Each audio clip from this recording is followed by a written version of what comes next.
Welcome back to the channel and welcome to Ellis Park. This is absolutely amazing.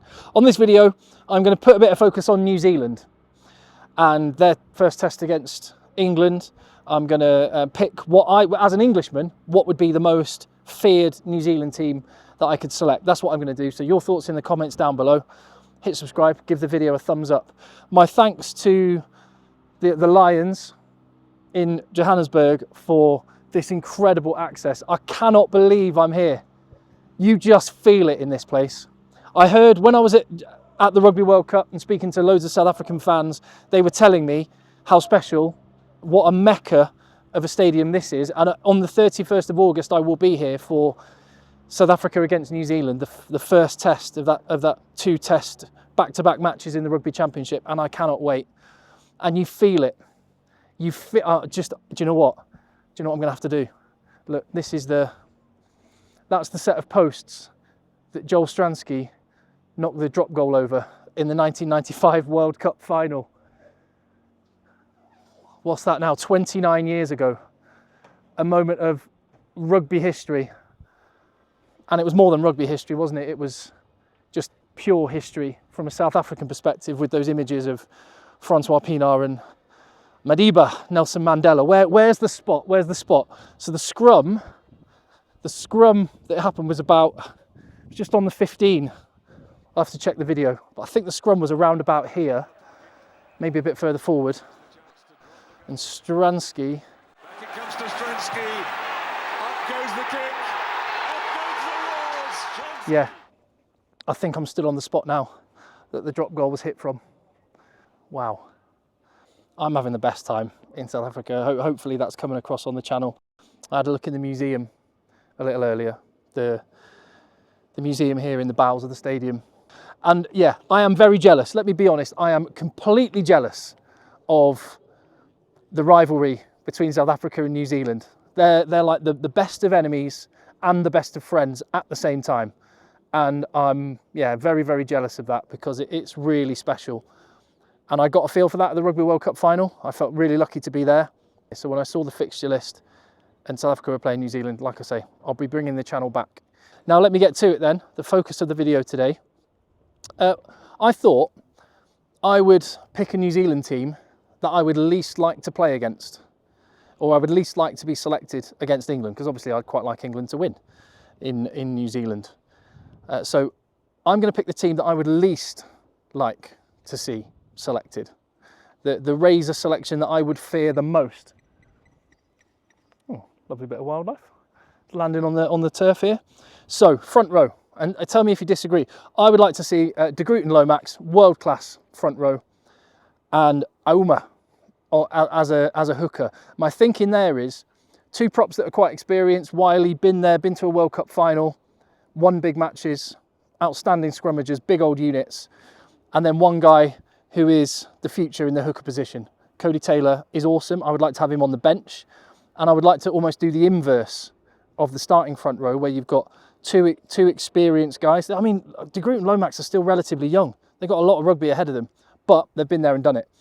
And I would like to have two experienced guys in the starting 15, or I would at least like to see, if I were speaking as an England fan, and then the opposite, a really experienced hooker in Codie Taylor, and then two young, giant tanks of men, two converted number 8s, Tamaiti Williams and the new boy Tosi, like 300 kilos between them, and young, energy, massive. That would scare me coming off the bench. The experience in that decision-making position of Codie Taylor and the sheer size and power of those two massive replacement props. So Razor, I don't want you to do that because that would scare me. Second row picks itself. You've got Scott Barrett, captain, and Patrick Tuipulotu. Tupi-Vai will be on the bench, so fine, second row. That will be what's selected, won't it? But, you know, you can't really go wrong with those two at the minute. You've got back row. This is the interesting one, isn't it? So Ardie Savea has to be in the back row. Personally, I would least like to see Ethan Blackadder at blindside flanker. I think he possibly will, with Dalton Papali'i at open side flanker. And my thinking there whilst that might sound like a conservative selection potentially when you've got the firepower of Satiti on the bench, my thinking is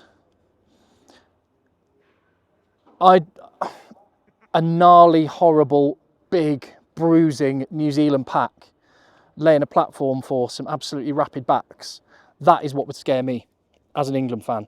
So Ethan Blackadder, one thing he does do, I mean, he's a bit injury prone. Saw in the comments the other day someone saying he's made of glass. I hope his injury troubles for his sake are behind him. But I tell you what, when he is fit and playing well, he can smash rucks and smash people. And I think New Zealand need that in their back row. I mean, Dalton Papali'i does a lot of that as well. He's very all-round, all-action 7. And then Ardie Savia can just do it all. But if you've got Blackadder, then you almost free up. You just take the reins off Savia and you can just say to him, do whatever you want. Just go and be a nuisance. Go and be Ardie Savia. Go and do whatever you feel like. And I think Blackadder allows you to do that. Finau maybe would be the same. And then on the bench, I don't want to see Satiti on the bench. Because what I think could be devastating, maybe long term, and certainly for 20 minutes at the end of a game against England, is Ardie Savia moving to 7, and then either Blackadder or Papali'i at 6, or Finau or whoever really, and then Satiti, son of a Samoan legend, explosive. And for all the talk about Hoskins Sotutu not being selected, and I do feel for him, Satiti, when I've watched a bit more game tape of him since the selection, and I kind of go, okay, I see what Razor might be doing there. If he's on the bench wearing number 20 jersey, that will scare me a little bit, because that 20 minutes with Savia and him just wreaking havoc could be scary. So Razor, don't do that. Don't do that, whatever you do. Into the backs then. Again, if you disagree with the forwards, let me know. That's what the comments are for. I'll be down there with you. Hit subscribe, give the video a thumbs up, all that jazz. But the backs, I don't know what's going to happen at scrum half, to be honest. And I don't know what I would find scarier as an England fan. I don't, to be honest, I don't really have an opinion, because Aaron Smith is a generational talent, one of the greatest scrum halves of all time. And you just, whoever's picked is not going to be Aaron Smith. So I love that TJ Perenara is in the squad again. I think I would, again, I tell you what would scare me is TJ Perenara on the bench, and having Cody Taylor and TJ Perenara as the brains trust coming off the bench. That would scare me. So I don't want that to happen. Which means probably Finlay Christie starting then. He's got good service, to be fair to him. Be interesting to see what happens when Cam Roygaard comes back. So yeah, don't want to see Perenara on the bench. Razor, don't do that. And then fly half, and I've just gone wheels in the back line. Let me just run through it. D-Mac 10, Beauden Barrett 15, Jordie Barrett and Rieko Ioane. And then on the wings, Mark Talea, obviously. And the one that I don't want to see selected, that would scare me the most, and they're all pretty good. Caleb Clark's a big boy. But no, it's Narawa. He's the one that scares me. Narawa and Talea as a wing partnership, I think could be devastating. Again, with the caveat, so long as you've got that nasty, gnarly, massive pack. With that platform and with D-Mac pulling strings, Beauden Barrett, the threats in that back line would be everywhere, and that would terrify me. So the back three of Talea, Narawa and Beauden Barrett would scare me. And then on the bench, do you know what I'd like to see on the bench? Or no, what I don't want to see on the bench. I don't think it will happen, but Billy Proctor. Because if Billy Proctor gets picked on the bench, then potentially we might see Rieko Ioane on the wing. And Rieko Ioane's turned himself into a really, really good international outside centre. I think that's one area where Razor can have the biggest development, and his coaches, on how they play and just evolving that game in the midfield a little bit, because New Zealand may be a little predictable through the midfield, both brilliant players, but maybe not quite enough creativity going on in that midfield, and they're both great players. But possibly one of the ways to unlock other defences a bit more would be to see Ioane just doing damage from the wing again. I wonder if we'll see that. Maybe not, maybe. Can't wait for the test matches. And I can't wait to get stuck in the comments down below with you. So I will see you on the next video.